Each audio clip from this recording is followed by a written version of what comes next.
2025년 행정안전부 발표에 따르면 한국의 1인 세대가 1,000만을 넘어섰습니다.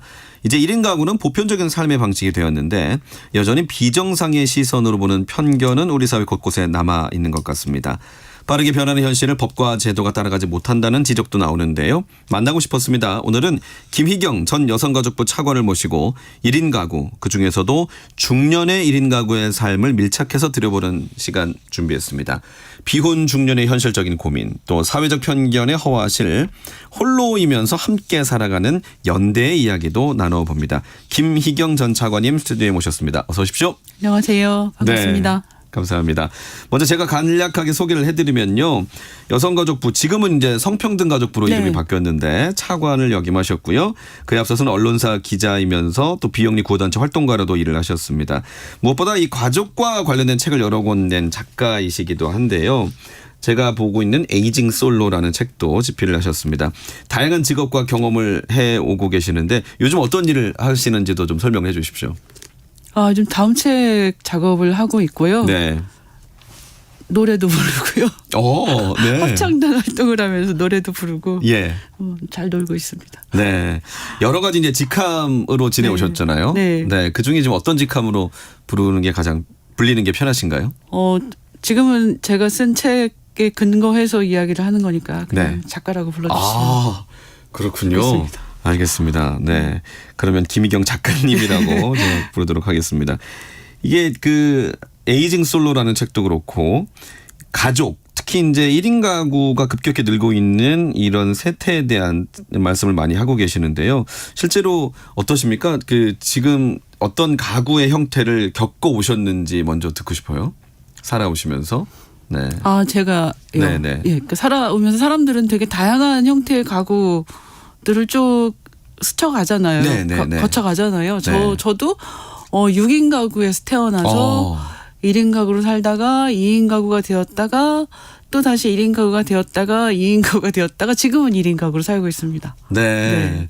사실은 이제 누구나 저희도 그렇게 그렇죠. 다양한 형태의 가구를 이제 겪고 있는데 우리뿐만 아니라 이런 1인 가구의 증가 추세가 좀 세계적인 네네네. 경향이라고요? 네, 그렇습니다. 지금 한국이 워낙에 뭐든지 좀 빠르잖아요. 그래서 한국이 1인 가구가 늘어나는 속도가 이제 워낙에 빠르다 보니까 네. 한국에서 왜 이러나 뭐 이런 식의 이야기들이 나올 수도 있는데 사실은 전 세계적인 현상이에요. 그러니까 이미 유럽 서구 같은 경우에는 1인 가구가 40%가 다 넘어갔고요. 네. 뭐 스웨덴 같은 나라는 1인 가구가 지금 56% 정도가 되거든요. 그러니까 예. 훨씬 더 많은 거죠. 1인 가구가.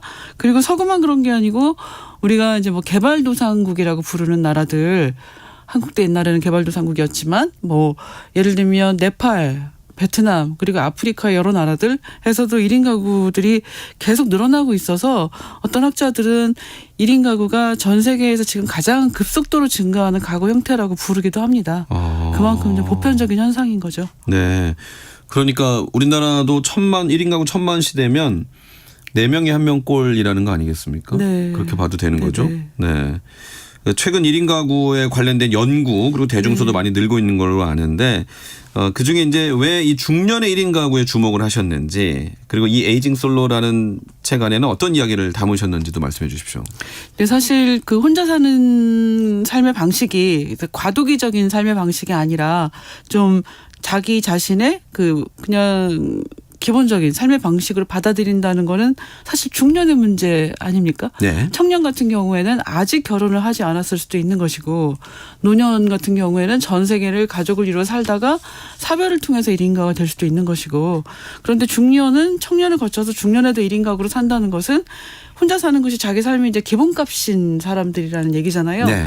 그런데도 중년의 1인 가구가 청년이나 노년에 비해서 굉장히 좀 부정적 고정관념에 많이 시달리고 있다는 생각이 들었어요. 예. 그러니까 중년의 1인 가구라고 하면 뭔가 정부에서 정책을 세울 때도 뭐 취약계층 주로 고독사 위험이 매우 높은 취약계층으로 다뤄지거나 뭔가 좀 문제가 있는 사람 이런 식으로 취급되는 경우들이 많은데 제가 실제 현실에서 목격한 중년의 1인 가구들은 그렇지 않은 경우가 많아서 그 혼자 사는 것을 과도기적인 상태가 아니라 자기 삶의 기본값 스스로 받아들인 사람들이 어떻게 나이 들어가고 있는지를 한번 자세히 들여다봐야 되겠다라고 생각한 게 이 책의 출발점이었습니다.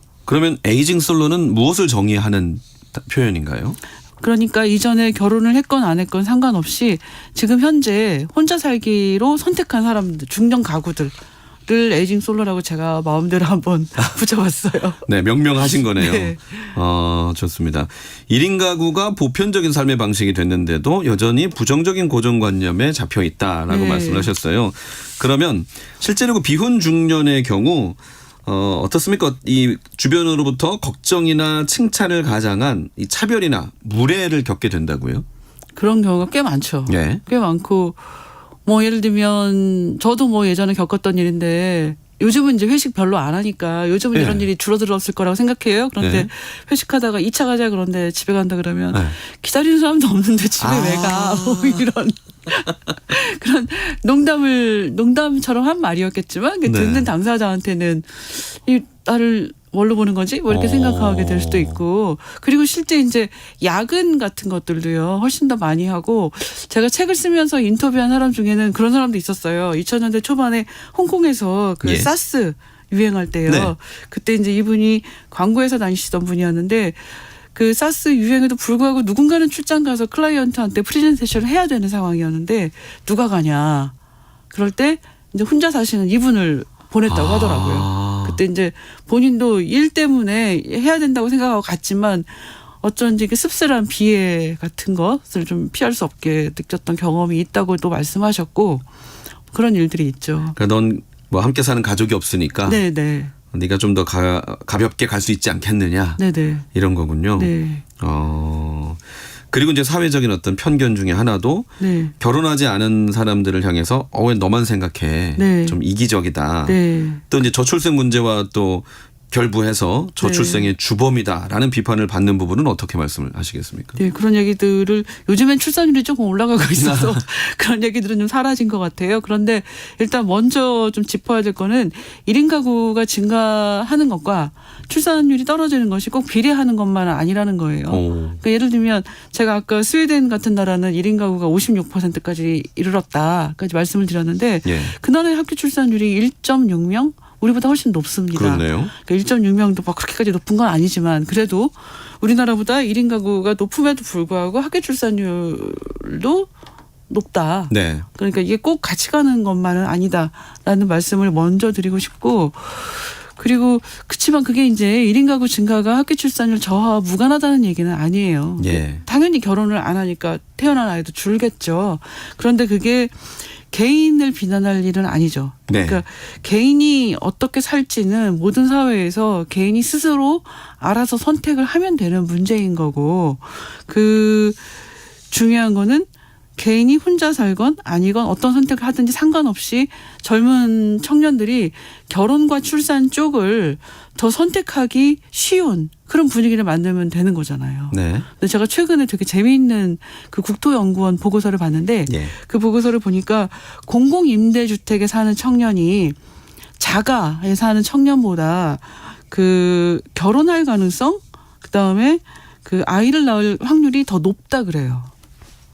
자기 집을 가진 청년보다. 그건 왜 그럴까? 그러니까 청년들이 자기 집을 가진다는 거는 빚이 없이 사기 힘들잖아요. 그럼요. 그러니까 자가를 산 청년들은 빚을 갚아야 되니까 결혼이나 출산을 굉장히 부담스러워하는데 공공임대에 사는 청년들은 그럴 부담이 없으니까 그거를 그 주거의 사다리 삼아서 공공임대주택에 살면서 자기 자산을 축적할 수가 있는 그런 기회를 갖게 되는 거예요. 네. 그래서 그만큼 공공임대주택, 그 질 좋은 주거를 쉽게 접근할 수 있는 그런 공공의 지원 같은 것들이 정말로 중요하고 그런 게 됐을 때는 자가에 사는 청년들보다 결혼도 더 많이 하고 출산도 더 많이 한다라는 걸 우리가 보고 있잖아요. 네. 그러니까 그런 식의 환경들을 만들어주는 게 네가 결혼하지 않아서 애가 안 태어나는 거야라고 비난하는 것보다 아하.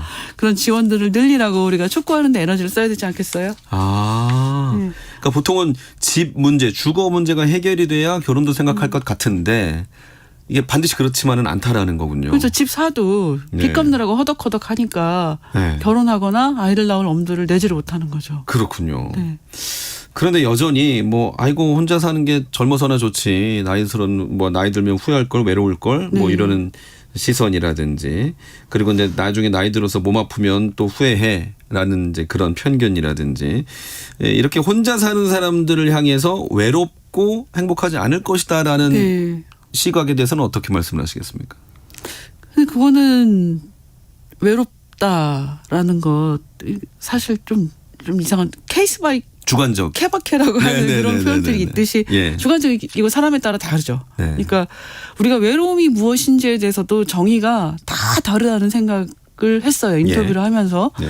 그래서 제가 이제 인터뷰할 때마다 외로움을 함께 정의하고 시작했는데 외로움이란 무엇이냐. 외로움은 내가 다른 사람과 연결되어 있지 않은 상태에 대해서 느끼는 주관적 반응인 거죠. 예. 정서적 반응. 그게 이제 외로움인 건데 내가 물리적으로 혼자 있다고 해도 내가 다른 사람들과 이렇게 연결의 감각이 살아있다면 네.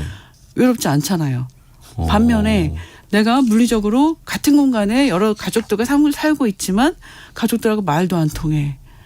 이거 저 사람이 내가 과연 알던 그 사람인지 지금 모르겠어 할 정도로까지 이렇게 관계가 좋지 않다면 같이 있어도 외로운 거죠. 예. 그래서 그런 그 연결의 감각, 연결되어 있다면 그 외로움을 느끼지 않는다라고 말한 1인 가구도 많이 봤고 예. 심지어 일본에서는 그런 얘기도 있어요. 고령자가 됐을 때 가장 외로움을 많이 느끼는 노인들을 조사를 했는데 말이 안 통하는 가족하고 함께 사는 고령자가 가장 외롭고 그 불행감을 많이 느낀다. 이런 연구 결과도 있습니다. 아. 네, 그래서 그게 공간 물리적으로 혼자 사느냐 그렇지 않느냐 하는 문제는 이제 아니라는 거고 물론 고립의 문제는 굉장히 심각합니다. 고립이요? 예, 네. 그리고 사회적 단절감을 느끼면서 고립된 상태는 분명 큰 문제고 1인 가구가 바깥과 연결된 연결의 망을 놓칠 경우에 그런 고립의 위험에 빠질 확률이 높은 건 사실이죠. 그래서 그렇게 좀 고립되지 않으려고 하는 노력 같은 것들이 되게 중요할 것 같아요. 그래서 아마 이렇게 좀 현실적으로 연결에 대해서 조금 더 강조를 많이 하시는 것 같은데요. 홀로이면서도 함께 해야 된다를 네. 많이 강조하세요. 이게 어떤 네. 의미입니까?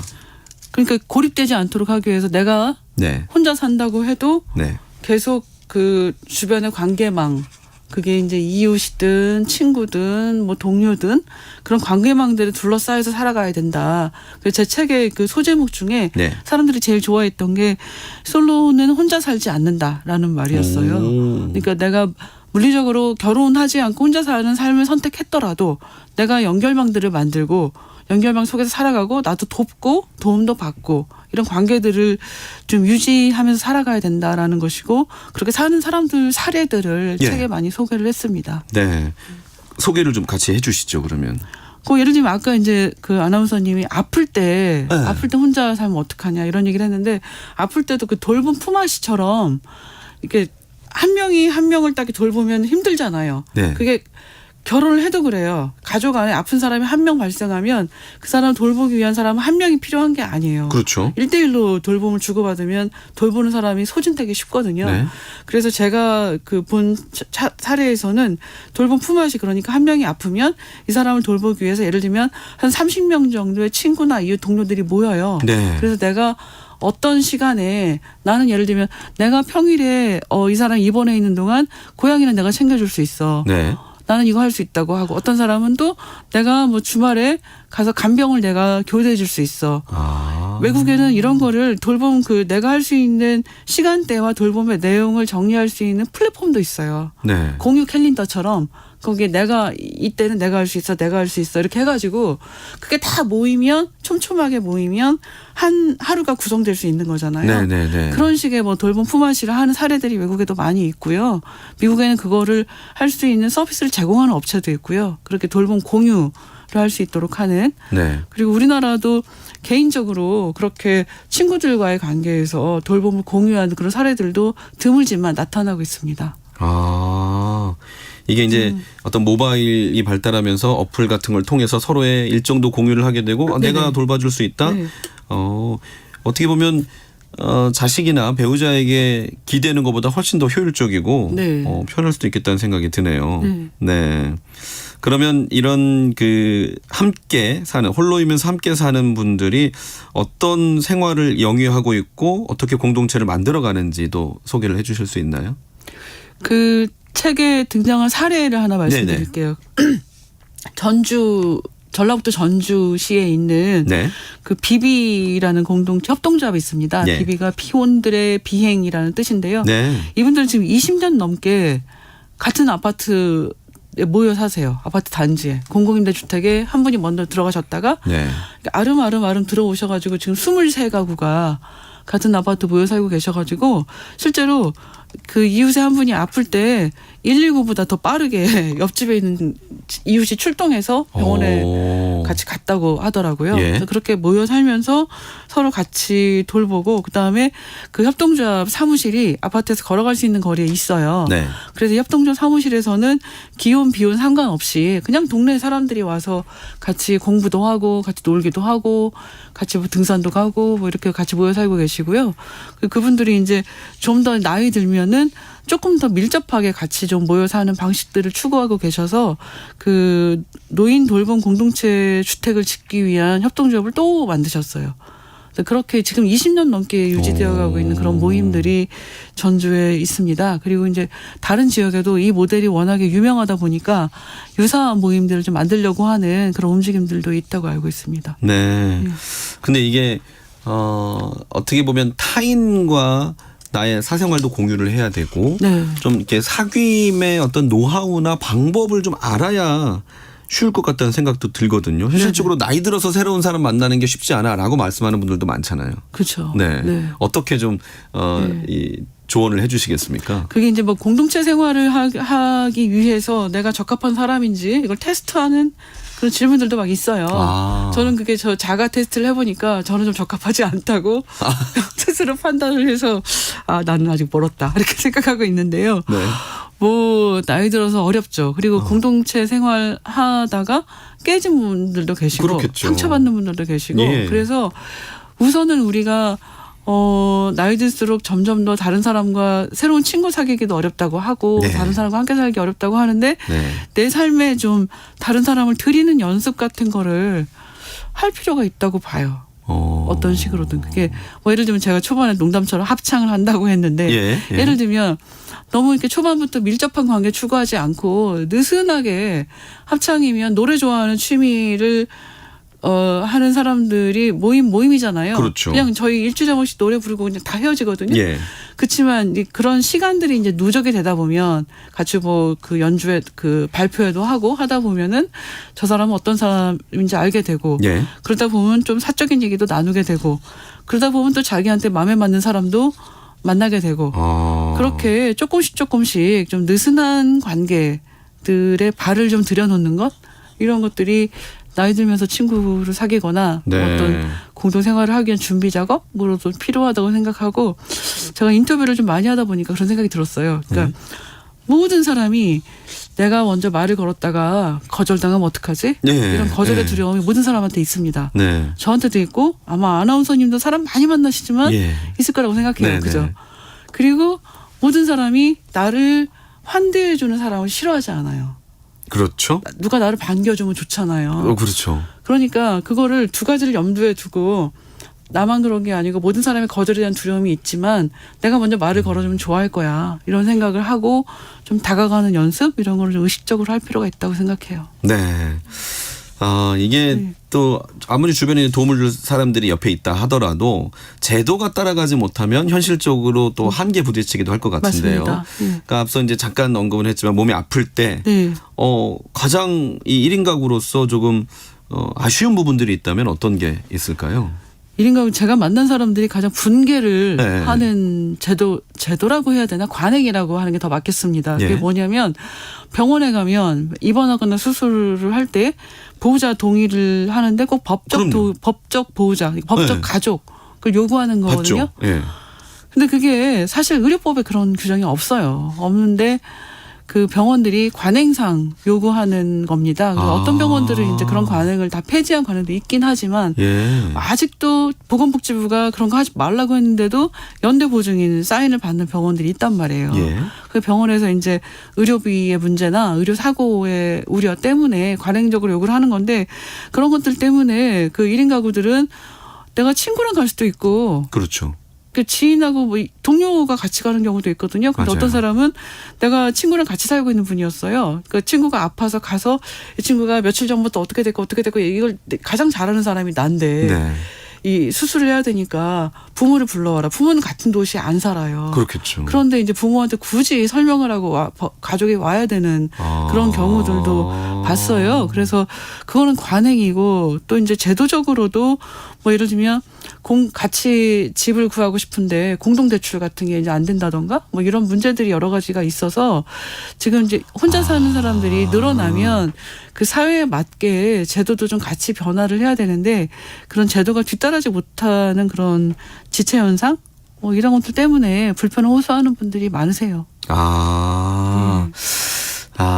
이게 그런데요. 이쯤에서 제가 드리고 싶은 질문이 지금 이제 어플리케이션 콩을 통해서도 한국 언론이 1인 가구 홍보를 유도하느냐 이렇게 글을 올려주셨어요. 그러니까 이게 무슨 얘기냐면 우리가 어떤 4인 가족을 이루기 위해서 그래도 제도적으로 놔두고 권장해줘야지 자꾸 그 1인 가구 편하게끔 해도 되겠느냐. 오히려 권장하는 거 아니냐. 이런 생각을 가지실 수도 있거든요. 그러니까 그 권장이라고 바라보시는 거를 다시 한번 좀 생각해 보시라고 말씀드리고 싶어요. 예를 들어서 내가 결혼을 했다고 칩시다. 누가 권장해서 했나요? 아니죠. 내가 하고 싶어서 한 거죠. 내가 살아가는데 내가 결혼을 하는 게 나한테 좋겠다. 그리고 내가 마침 사랑하는 사람이 있다. 이러면 결혼을 하는 것이지. 결혼을 내가 아무 생각 없다가 누가 권장해서 하는 건 아니잖아요. 아니죠. 자기 삶의 경로로 스스로 선택하는 거지 않습니까? 1인 가구도 마찬가지로 내가 결혼을 하건 1인 가구 그거는 100% 개인의 선택입니다. 100% 개인의 선택인데 내가 어떤 삶을 선택하느냐와 무관하게 어떤 삶을 선택했다고 해서 제도적으로 차별을 받거나 이런 일은 없어야 한다는 거죠.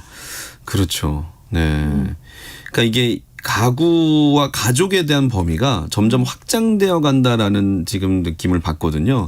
예전이라면 엄마 아빠와 뭐 자녀를 우리가 이제 가족이라고 봤다면 이런 가족의 형태가 좀 많이 바뀌고 있죠? 그럼요. 일선에서 어떻게 느끼시나요? 1인 가구도 증가한다는 걸 지금 우리가 얘기하고 있고 또 이제 비친족 가구라고 있어요. 그러니까 5명 미만의 그 남남이 함께 사는 거를 이제 비친족 가구라고 하는데 그런 비친족 가구도 한국에서 벌써 100만 명이 넘어갔어요. 굉장히 많이 늘어났죠.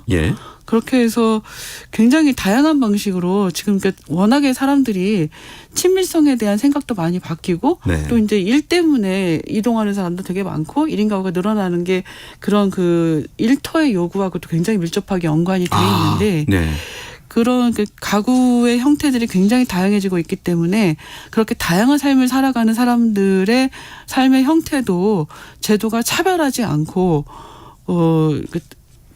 문제없이 차별받지 않고 살아갈 수 있도록 기본을 깔아주는 것. 뭐 이런 정도를 요구하는 게 권장이나 장려라고 하기에는 저는 모든 사람한테 좀 보편적인 삶의 조건을 만들어주는 거라고 생각하고요. 그 이제 제도 문제를 말씀을 드려서 조금 더 듣고 싶은 게 뭐 주택 청약만 봐도 1인 가구가 차별을 받는다. 이렇게 하지 않습니까? 어떤 것들이 있나요?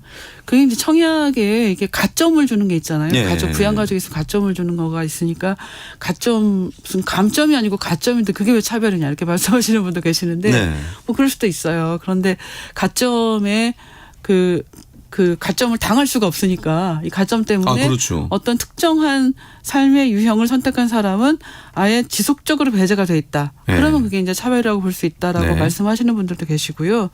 그리고 뭐 청약뿐만 아니고 뭐 행복주택 이런 거는 예를 들면 청년이나 사회초년생 신혼부부만 들어갈 수 있게 돼 있고 그다음에 뭐 국민임대는 고령자만 들어갈 수 있게 돼 있고 조건들이 많이 설정을 해놓고 있어서 우리나라가 공공임대가 워낙에 적기 때문에 그렇기도 합니다만 그런 부분들이 쉽게 그 문턱을 넘어갈 수가 없는 그런 부분들이 발생을 하기 때문에 그걸 이제 차별이라고 실감하시는 분들이 많은 거고요.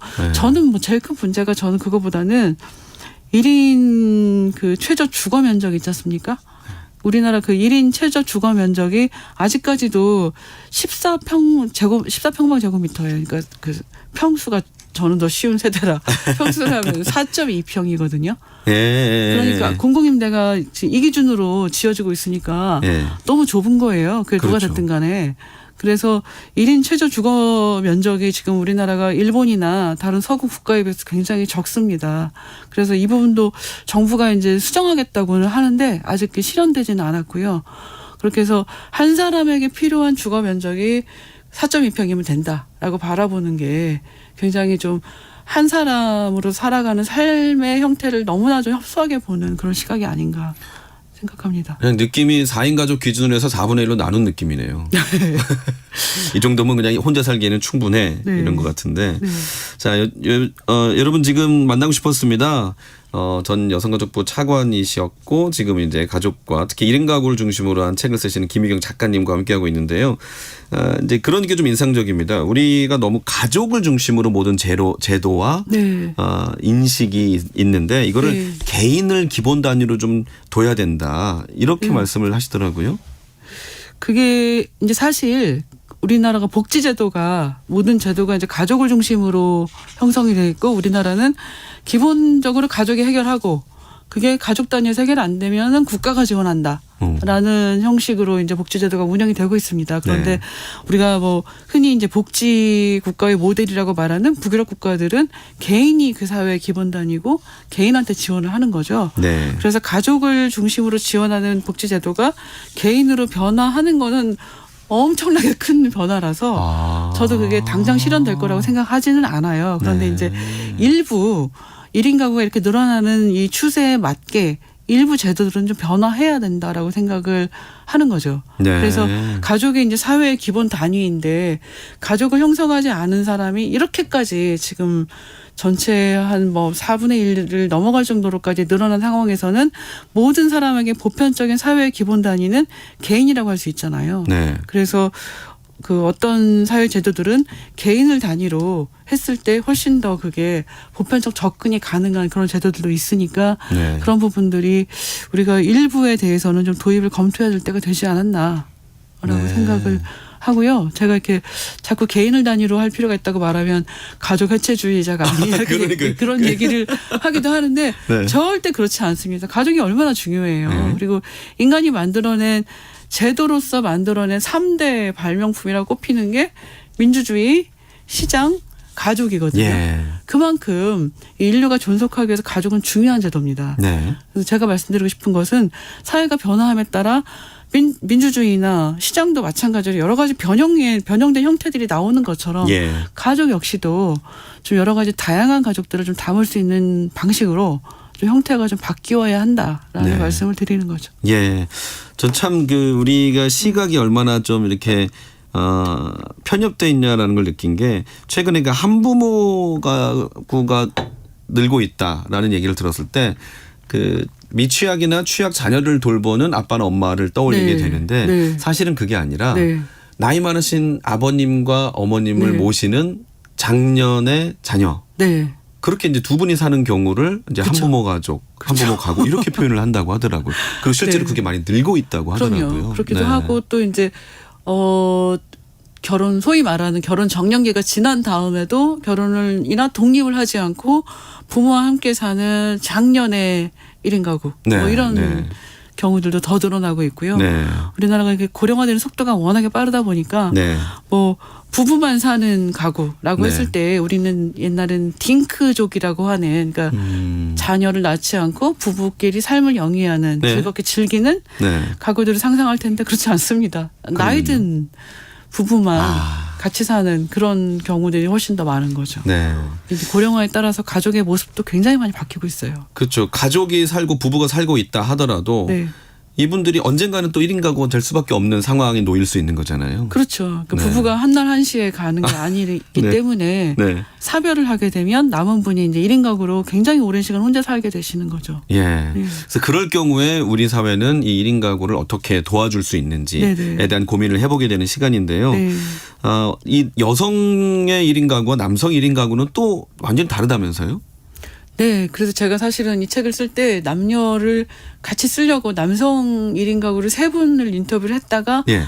안 되겠다. 이게 같이 얘기가 섞이기가 좀 어렵다. 굉장히 그런가요? 왜냐하면 생각하고 있는 대응 방식이 너무 다르세요. 예. 너무 달라서 이제 분리를 해서 여성에만 한정해서 쓰기는 했는데요. 네. 그 남성 1인 가구들 이제 세 분을 만난 거니까 일반화할 수 없다는 말씀을 전제하고 드리면 네. 굉장히 남성 1인 가구는 이렇게 일상생활을 좀 어려워하십니다. 그러니까 워낙에 가사노동이나 이런 건 밥을 챙겨 먹는다거나 이걸 잘 안 하시고 쭉 살아오셨기 때문에 예. 그럼 식사 준비 같은 거를 매우 어려워하세요. 그래서 사실 이제 그게 이제 극단적으로까지 가버리면 네. 우리가 이제 고독사라고 하잖아요. 네. 고독사, 저는 고독사라는 말을 안 좋아하지만 저는 고립사라고 생각해요. 고립되신 분이 혼자 돌아가시는 거거든요. 근데 그런 그 고독사, 고립사 사망자 중에 남성이 80%가 넘고 또 그 남성 중에의 절반 이상은 혼자 사시는 50대, 60대 남자분들이세요. 예. 그러니까 이제 은퇴를 하거나 실직을 하셨거나 이혼을 하셨거나 그럴 경우에 그 모든 자기 사회적 관계를 끊고 혼자 계시는데 그런 건강 관리도 안 하시고 일상생활 관리를 잘 못 하시니까 밥을 잘 챙겨 드시지 않으니까 건강도 악화되고 이렇게 계속 악순환이 이제 반복되는 거죠. 네. 그다음에 혼자 계시다 보면 정서적으로도 고립되기 쉽고 예. 그래서 그렇게 해서 그런 경우들을 좀 많이 목격했다라는 네, 네, 거지 네. 이걸 일반화할 수는 없고요. 네, 네, 그래서 네. 어떤 상황이든 간에 좀 외부의 좀 느슨한 연결의 끈 같은 것들을 좀 놓치지 않고 살아가는 게 굉장히 중요하다라고 생각합니다. 네. 자, 이제 인터뷰를 마칠 시간인데요. 앞으로 우리 사회, 특히 한국 사회의 가족, 가구의 모습은 어떻게 변해 갈 것인지, 그 안에서 우리는 어떤 가치를 찾아야 되는지 끝으로 한 말씀 남겨주신다면요. 가족의 모습은 지금 우리가 1인 가구가 이렇게까지 늘어날 거라고 상상하지 못했듯이 앞으로 또 어떻게 변해갈지 알 수 없습니다. 네. 다만 전 세계적인 추세를 봤을 때 1인 가구 늘어나는 추세를 우리가 억지로 꺾거나 되돌리기는 좀 어려울 것 같다라는 거고 또 초고령화 속도가 가속화되기 때문에 나이 든 상태로 혼자 사시는 분들이 굉장히 많이 늘어날 것 같다. 라는 게 이제 제가 지금 생각하는 거고요. 그래서 그런 분들도 다 좀 포용할 수 있도록 너무나 가족이라는 울타리를 딱딱한 고정된 틀로만 생각하면 그 속에 들어가는 사람도 부담스러울 것이고 네. 또 거기에 안 들어갔을 때 받고 있는 차별이 크다고 하면 또 안 들어간 사람이 이렇게까지 늘어난 상황에서 이분들이 겪는 차별의 부담도 크겠죠. 그래서 네. 저는 가족은 굉장히 누구에게나 든든한 울타리이고 굉장히 중요하다라는 거는 부인할 수 없는 가치라고 생각해요. 누구에게나 굉장히 중요하고 저한테도 굉장히 중요합니다. 그런데 이렇게 중요한 가족의 가치가 1인 가구나 이런 게 늘어난다고 해서 흔들리는 거를 방치하기보다는 너무나 중요한 가족의 예를 들면 물을 담는 그릇이라고 하면 그릇 사이즈를 좀 키우면 우리가 좀 크게 만들면 그래서 여러 삶의 형태를 가진 사람도 이 그릇 안에 다 들어올 수 있도록 예. 하게 되면 오히려 가족의 가치가 더 잘 보존되는 것이 아닌가 그런 생각을 해봅니다. 네, 알겠습니다. 만나고 싶었습니다. 오늘은 김희경 전 여성가족부 차관이자 1인 가구에 대한 책을 쓰시는 작가님을 모시고 중년의 비혼 가구를 중심으로 우리 사회의 가족의 변화와 대안까지 한번 고민해 봤습니다. 오늘 나와주셔서 감사합니다. 네, 불러주셔서 감사합니다.